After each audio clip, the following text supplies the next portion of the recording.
Hello everyone, কেমন আছেন সবাই? এটা হচ্ছে আমার সরস্বতী পূজার ব্লগ। তো ওই দিন আমি অনেক ঘুরেছিলাম, একদম সকালবেলা রেডি হয়ে বের হয়ে গিয়েছিলাম। 5 জন সিট নিয়ে মারামারি করতে যায়ও 3 জন পাইছি 2 জন পাইনি। তো আমি ডিসাইড করেছিলাম যে আমি একটা মিষ্টি কালারের শাড়ি পরবো, শুভ্র দেখাবে।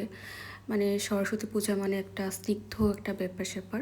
তো আমি একদম সকাল 6টা বাজে উঠে শাওয়ার নিয়ে চুল শুকিয়ে আমি হালকা বেস মেকআপটা করে ফেলি, তারপর শাড়িটা আমি পরে ফেলি, কারণ আমি বুঝতে পারছিলাম না যে এই মিষ্টি কালার শাড়ির সাথে কেমন লুকটা যাবে। যদিও আমি হালকা কালারের একটা আই লুক করি, তো দেখলাম যে এটাই মানাচ্ছিল। আর তারপর আমি চুড়ি মাল্টি কালারের রেশমি চুড়ি পরেছি। প্রথমে আমি পিঙ্ক কালার ভেবেছিলাম পরবো, কিন্তু ওটা বেশি মানে একদম বেশি সিম্পল লাগছিল, মানে কালার পপ যেটা সেটা হচ্ছিল না।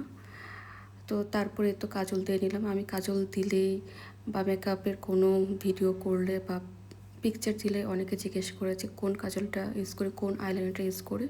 তো আমি কাজল ইউজ করি ফ্লোর মারের জাস্ট ম্যাজিক, যেটা আমি দেখিয়েছি সেটা। আর এটা হচ্ছে লিপ লাইনার, সেটা হচ্ছে রেভলিউশনারের মেবি। আর এটা ওয়েট অ্যান্ড ওয়াইল্ডের রেবেল রোজ লিপস্টিকটা। তো আমি হচ্ছে একদমই স্নিগ্ধ একটা লুক চাচ্ছিলাম, যেহেতু আমি সবসময় সিম্পল লুক করি।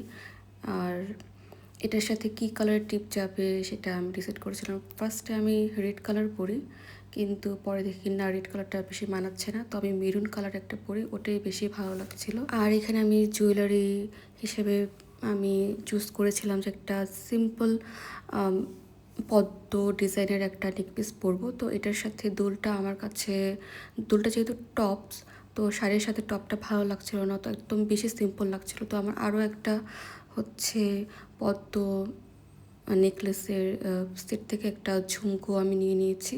তো এটা দেখে বেশি ভালো লাগছিল। এই শাড়িটা আমার পরার পরে, একদম মেকআপ লুকটা করার পরে খুব ভালো লাগছিল, মানাচ্ছিল। আমার কাছে মনে হয়েছিল যেটা বেশি হালকা হয়ে যায় কিনা, একদম হচ্ছে ফ্যাকাশে লাগে কিনা আমাকে এটা পরলে। তো আমি চুলগুলো ভেবেছিলাম যে কার্ল করব, কিন্তু পরে ভাবলাম যে না, কার্ল করব না, এইভাবেই ভালো লাগবে মনে হয়। তারপর আমরা বেরিয়ে গেলাম। আর ওয়েদারটা এত সুন্দর ছিল, মনে হচ্ছিল না যে এটা উইন্টার মর্নিং। কোনো ঠান্ডা ছিল না, মিষ্টি রোদ ছিল। আমরা জগন্নাথ হলে চলে যাই, তো দেখি যে অনেক মানুষই তখন আসছিল। আমরা 9টার দিকে তখন যাই।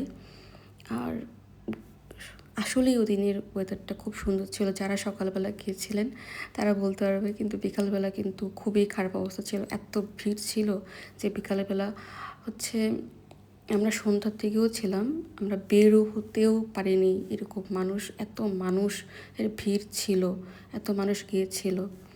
তো আমরা যাই জগন্নাথ হলের মন্দিরের সামনে, আমরা কিছু ছবি তুলি ঘাটের সামনে।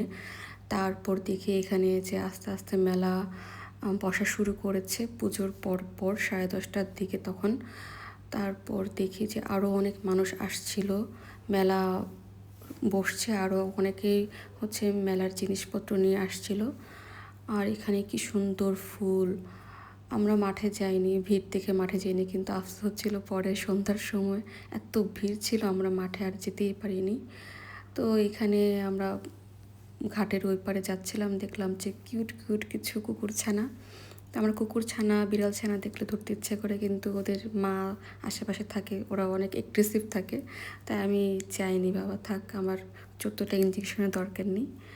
আর যারা আমার চুল দেখে অনেক প্রশংসা করেন যে আমার অনেক লম্বা চুল, আমার কিন্তু অসুস্থতার কারণে আমি এই 1 বছরে যে পরিমাণ চুল আমি মানে হারিয়েছি, এত হেয়ার ফল হয় আমার বলার বাইরে, মানে অর্ধেকও নয় চুল। আর এই তো বিকালের দিকে এটা হচ্ছে এতটুকুই ছিলাম, আর যাইনি। এত মানুষ ছিল আর এত ধুলাবালি। আর এই যে এই আমরা মেট্রোতে করে কয় আসার টাকা সময় লাগবো?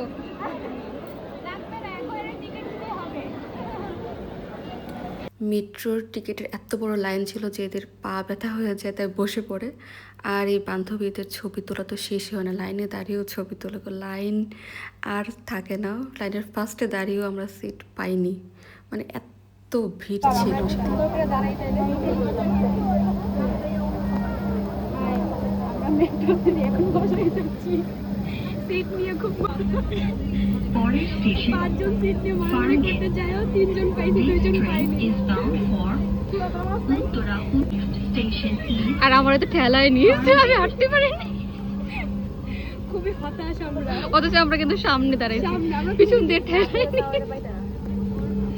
তো এই হচ্ছে আমার ব্লগ, অনেক বড় হয়ে গেছে ব্লগ। আশা করি আপনাদের ভালো লেগেছে। ভালো লাগলে লাইক কমেন্ট করবেন। টাটা।